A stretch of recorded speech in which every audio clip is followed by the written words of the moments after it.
And a very good afternoon. It's Thursday, the 10th of October. It's just after 1 p.m. if you're watching this live. Obviously, if you're watching it on playback, it might be a little bit later. You are very welcome along to this afternoon's Lite Bite Lunch. I'm absolutely delighted to be joined by illustrator extraordinaire Mark Conlan today, who has lots of different things to tell us about the illustrative industries and different things that are happening. So over the next half hour, grab a cup of coffee, sit back, relax, and join us for a Lite Bite Lunch.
Yes, indeed, this is the Lite Bite Lunch, and I'm absolutely delighted that we're joined today by Mark Conlan.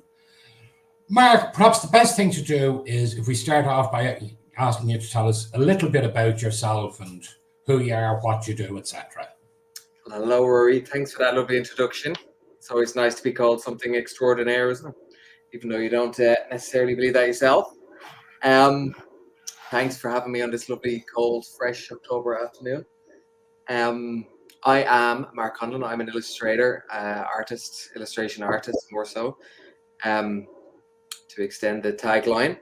I kind of work across various mediums, across digital mainly, kind of for commercial purposes, and kind of a lot of analog stuff for kind of private commissions. And yeah, I been working in the illustration industry for just close to 10 years now. Before that, I've been working across the design industry, so quite a lot of experience in the creative industries themselves. So I'm based here in sunny Arklow in Ireland. Just recently moved back from Australia. So yeah, just getting kind of my footing back in the Irish market again. Great. And was it hard making the change from the sunny climes of Australia back to Ireland? Well, I'm still getting used to that now. We purposely moved back in kind of, I suppose, the end of March, April, kind of naively thinking it might be kind of all right in springtime. But we haven't experienced a winter yet, so I'll let you know in a couple of months how we're faring with that.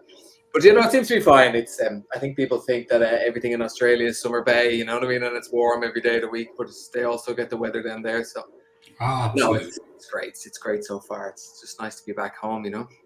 That's it. So when we look at your background, then, how did you get started in illustration, or was it the graphic design came first and the illustration grew from that? Yeah, exactly. So I was actually in college here in Ireland. I went to the Irish School of Animation, where I studied for a degree in computer and classical animation. So that was kind of the plan all along, to be an animator. And then kind of when I came out of university, I moved over to London, kind of with the hope of kind of finding some more work, I suppose.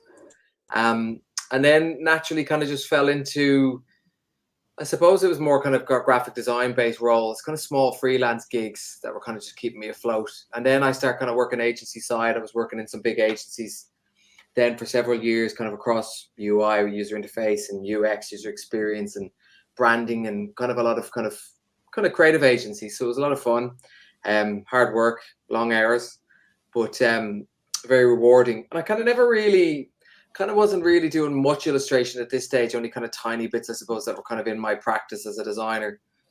I never really kind of knew being an illustrator was a career as such, kind of from a naive point of view. So I we just then decided that I met my wife at this stage, and she's an Aussie. So we decided we were going to go and travel a little bit for a year and go down and see Australia. And at that stage, I just kind of thought, kind of was doing a bit more research and kind of thought maybe this is something I could actually do as an illustrator. So I spent a little bit of time researching as we were kind of traveling and kind of getting into it a little bit more. And once we got to Australia, I kind of started working as a freelance designer again across several agencies, more so than anything. And then it kind of made me just really pushed me towards kind of going, this is what I really want to do is illustration. So I kind of just took I did like a deep dive into it straight head first and just started by myself. So it was just kind of every day, just producing a piece of work, getting my head down, treating it like a full-time job, and just getting a portfolio together within the first month or so. And then literally just the work start kind of rolling in off the back of sharing work every day, and haven't really looked back since. It's been nearly 10 years, like I said, now, of just being busy by myself as an illustration artist. Brilliant. Well, we have a question coming in for you there from Maggie. She wants to know, have you seen a big change in branding to simpler logos, etc. recently, or do people still want a hidden message in there? Yeah, I think so. But I suppose styles change, don't they? I don't know. I think trends on social media change so often now. It's so hard to keep up. We see things simplified, and then you see something else that might be trending that's super, super busy again. But I think it's the simpler the better in terms of branding is always such a popular way to be, because it's a nice way to put your message out there without overcomplicating things. I know from my point of view anyway, simpler the better. Absolutely. Now, one area I wanted to get into, because it's becoming very popular, not always for better. How do you see AI impacting on the actual world of the illustrator? Yeah, it's a bit of a complicated subject, I think, and there's a lot of traffic waiting to kind of happen, I think, with it around it at the moment, because there's so much kind of so much kind of I'm kind of forgetting the words now. I kind of want to say, but it's people are getting a bit worried about it, to be honest, because first of all, the power that it has, you know what I mean, how quick people can generate work. Like I've played around with some of the AI generation platforms, because I suppose we're kind of being told embrace it a little bit too yourselves, you know what I mean, and how it can kind of help you with your own kind of practice. And I suppose from a lot of illustrators, you can look at it from, it's going to kill my career, or I can embrace it and try help it, let it help me in some sense. So I can't see it really helping in some sense. It can help you with some of your practice and some of your work along the way, but I think there's a lot of uproar about it at the moment, because there's no direct kind of legal implications around it at the moment, and the kind of practicing of, see, a big thing about licensing is of being an illustrator is the licensing aspect of your work. And so when you're working with a client directly, it's a lot of where, what, and when is this going to be used for. So there's always a license to kind of attribute to that, like a photographer would work with it on a commercial basis. But I think there's a lot of legal implications still to happen in the world of AI at the moment, because you know there's all these language models that are being trained or using artists' work at the moment without a lot of artists' consent. So I think once there's more people are kind of catching on to this and not allowing it, how do they get trained, I suppose? But once these legal things are going to start passing, I wonder if clients then are going to start jumping on board and kind of saying, well, listen, I can do this whole campaign in the space of 2 weeks at a quarter of the price, rather than working with an artist, you know. But I think it's got a long way to go to kind of go into practice to kind of what it can do with some of these creatives that are working in the world and in the industry at the moment. Well, I mean, to me personally, I feel that AI is going to be a 2D solution to a 3D problem, in the sense it can only draw on what information it has. Yeah. And ultimately, most of the AI models out there are drawing on exactly the same data. So therefore, are we going to have that a one size fits all, when in reality, that's not going to be the case? So as you say, there could actually be a golden opportunity to embrace it and to try building from there and say, well, okay, this is what it's generating, but that's just not good enough. So maybe we could do something. I see we have another question there from Maggie. Hoping the AI will add more value to handmade stuff like illustrations. Yeah, I think so, Maggie. I agree with that completely. And I think you see a lot of artists or creatives are kind of shifting in the industry towards that kind of hand drawn approach, that tactile kind of approach, because it's, you know, it's something that's human made. It's made with a human mind rather than just being generated by a machine that's like generating art or creativity off a data set. So it's very interesting. I think you'll see a lot of artists kind of trying to put that kind of hand-drawn feel into their work, whether it's through digital means or it's through analog means, you know. Yeah. I think it's very interesting. Well, I should just explain to you, by the way, Maggie, as it happens, is my guest in 2 weeks' time, and she is Mayo Calligraphy. Oh, wow. Okay. So she totally gets the value of hand-drawn, etc., and does absolutely brilliant work with us for the awards as well. Oh, brilliant. Yeah, it's such a niche of an industry. Absolutely. So one question I do have for you. What inspires you? Because where your job is to inspire all of us to buy into a product or a service or a market or even a story when reading a book through your illustrations, what is it that inspires you? Yeah, I suppose like I always kind of try to break inspiration and drive into two separate things, because, you know, we could talk about inspiration from a creative point of view all day, but in terms of drive, I think I get particularly driven to create by the fact that I actually get to do what I love so much every day. So that's the bit that kind of gets you up and makes you actually do the work itself. But in terms of inspiration, I've always been inspired by the fragility of nature, and where we kind of stand amongst that, the small moments that we actually connect with it. So I've always kind of been, I know that sounds a little bit probably very artistic, but it's just kind of seeing our relationship to everything on this planet. And I love capturing those interactions and in turn using those bold, vibrant colors to express those interactions through the emotions they bring out. And I suppose my work is a way of sharing my feelings and creating a connection between nature and human emotions and where I sit amongst it all. Absolutely. Right. Well, I just very quickly need to talk about this.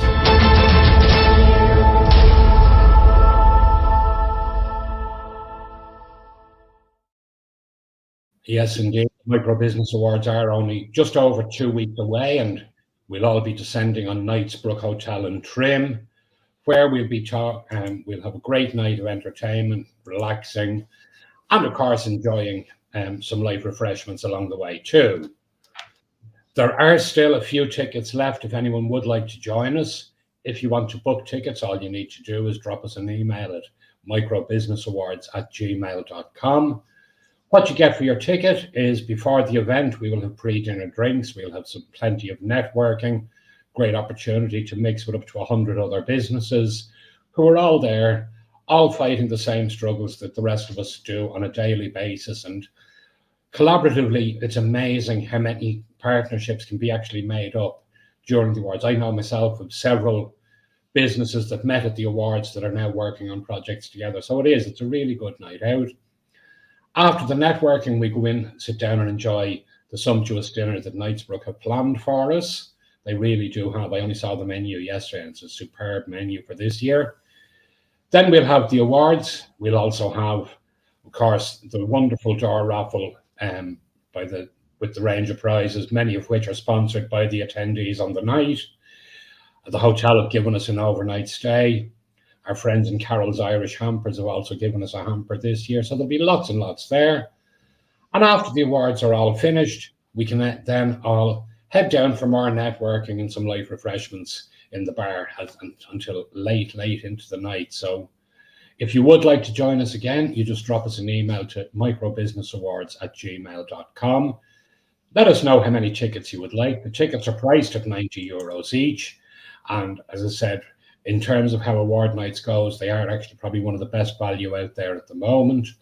Unfortunately, I have had confirmation that the hotel is now sold out. They don't have any more rooms available, unfortunately. But it will be an absolutely brilliant night, and who knows, it might turn into a long weekend.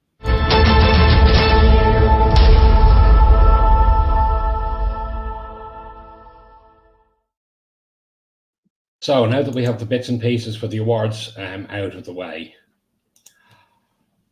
one of the questions that every guest that comes on gets asked, Mark, is what for you is your ideal light bite lunch? What do you like to grab as a quick bite at lunchtime? Oh, I always come back to a smoked salmon cream cheese bagel. Can't beat it. doesn't make you tired in the afternoon, like they know some other things do, and it's just so good. It sounds posh though, doesn't it? No, listen, it's whatever works. It's the old story of whatever you enjoy is what is most important. You have to have the red onion though, the small bits of red onion and the capers on top. Absolutely. Now we have another question in for you, Mark. Monique is wondering, do you have any opinion on how visually gifted or otherwise the Irish are compared to, say, the French, the Spanish, or the Italians? Visually gifted, oh, that's a big one, isn't it? I was actually watching something the other day, and it was funny. They were saying how talented the Irish are creatively, not just visually, but creatively across the world. Not just from the music we produce, but the poets we have and the creatives that we have. I think, yeah, I don't know. It's a really hard thing to say, because I've met a lot of. I've lived out of Ireland for 16 years before I came back, so I've met a lot of nationalities, so a lot of creativity. But most Irish people I've met have some kind of creative gene or something that they're doing, whether it's not professionally or if it's their hobby that they're doing. So yeah, I think we do have a bit of a gift across the board. Absolutely. Well, again, and I mean, like, the world over, the Irish for the arts are so well renowned, and I mean, as you say, whether it be through drama, storytelling, theatre, music, right? And it really is. It's quite remarkable. So I know that you personally like to work across a range of mediums. For you, what would be your personal favorite? Personally, if I could spend all my time, I'd be painting, kind of just sitting, drawing, painting on any kind of surface every day. But I think, kind of from my point of view now, as a professional illustrator, there's a lot of kind of digital work I do for kind of campaigns and everything else. So 90% of my work is digital these days. But I kind of think I work across a variety of mediums. I try to, just to kind of keep it fresh and not just be sitting stuck in front of a screen all the time. And I kind of blend digital and kind of analog techniques within that work itself. And my projects kind of range from digital campaigns to kind of hand painted canvases, then for kind of more kind of private commissions and kind of galleries and exhibitions. So, but yeah, 90% of the work is probably digital these days. Right. And for you, like you mentioned there about the fact the whole different range of projects you work on, is there a dream project out there that you haven't yet got to work on that you would love to? Or is there a project that when you got to work on it, you felt, now I've lived the dream? Yeah, I think I've been very lucky to work on some really fantastic campaigns with some really big clients that I never thought I'd probably achieve throughout the years so far. So I think, like, I've already kind of ticked a lot of my boxes personally of where I wanted to be. But I think you always have to have a dream project there, something to kind of drive yourself to every day, you know. And I think, like, one of the things I always think about now is, like, I'd love to kind of, I know a lot of illustrators and a lot of creatives within the industry. I'd love to work on a huge kind of global collaborative exhibition with several different artists, and it's something I'm trying to chip at slowly and trying to get other people involved. And it's a traveling exhibition that'll be on in several different cities from around the world, but it'll be kind of be able to be accessible by kind of a global community rather than just a local community. So it's something I'm trying to chip at the moment, and something I'm trying to delve a little bit deeper into. It's always interesting to hear people's ideas, or if anyone ever wants to get involved, of course. Absolutely. It certainly sounds like an exciting project. And again, with there being so many creatives all around the world and all with so many different interpretations, and I think that is the big thing. Like, so much of what you do is interpretive. Of course. And that's what excites me, I think, the most, is that kind of cultural aspect. How everyone kind of differs from that point of view, how interesting it could be. Yeah. Now, in that regard, and obviously without naming any names, have you ever had a client who comes to you and says, well, what I'm looking for is this, when in reality, what they want is almost the complete opposite? And when you try explaining to them in the beginning that what they need is the complete opposite, but they're adamant they want this, and then decide, but that's not what I asked for. Believe it or not, it happens quite a lot, but in a kind of non-direct sense, I suppose.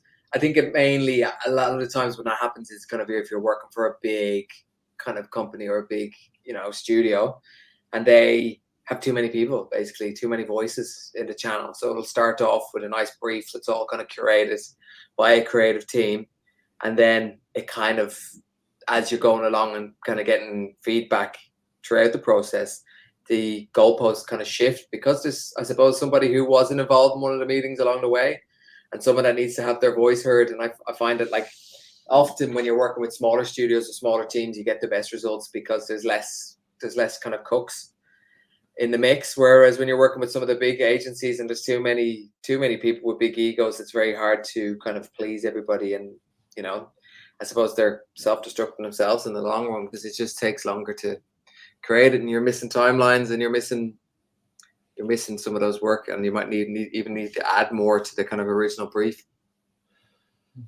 So tell me, if you weren't doing illustration, what would you be doing? Oh, I don't know. I've always said I'd love to be doing something outside. Don't know if my mind would change a bit, being back in the Irish climate again, but something maybe like a being a landscape designer or something. It was still kind of creative, but you're getting your hands dirty every day of the week. I love being out doing a bit of hard work as well, a bit of hard graft in the garden. But I'd say my mind would change a bit when I see how hard these people actually work. Yeah. And when you were starting out, when you made the decision, right, I'm going to go out working for myself and I'm going to make this work, did you have a plan B at that stage? Or is it a case that you said, no, there can't be an alternative, I have to make this work, and it's only in later time you thought, what else could I do? Yeah, I think a little bit of both, to be honest, if that's acceptable. It's you know, I think you have to have that drive to be able to succeed. Otherwise, you wouldn't be getting up every day to make it a full-time job. And I know, like, it's super hard for some people when they become an illustrator, because they need to have another job to kind of fund it, because it can be very slow. Your first couple of years can take time.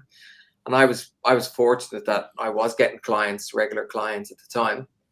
But I did, in the background of my mind, always think like I could just go back and work as kind of a freelance designer, or go back to a studio again if I really need to, if this doesn't work out. But yeah, I think I've been very fortunate and not have to do that. But I don't know, I've gone so far past now, 10 years on, that I'd be so afraid to have to go back into the graphic design industry that I think I'd be so lost. Absolutely. And what's next for you? Have you any big projects on the horizon, or anything we should be watching out for?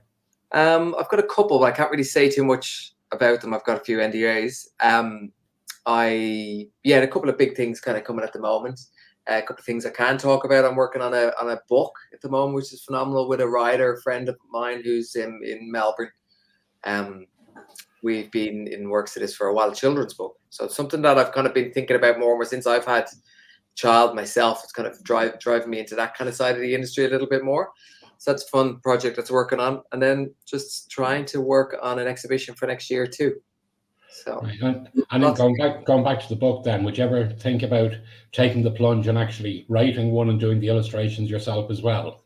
Yeah, I think so. I think that'd be nice eventually. I don't know if I have the creative craft to be able to write as well, but yeah, I'd definitely love to give it a shot. I've definitely got some ideas that I'd love to push out there a bit more. It's such a lovely massive industry too, the children's book side of things. And I know my son, he's 2.5, he's obsessed with children's books. So like I don't know, the more I see them, the more I'm just thinking every day, just, I could definitely do this. I could have a little range of them. But yeah, that's another thing to be interested in, isn't it? Absolutely. And like, to any small business who's watching this today and thinking, well, what could Mark do for my business? If you were to sum up in maybe 2 or 3 sentences, what would you say to micro businesses the benefits are to their business by talking with somebody like you?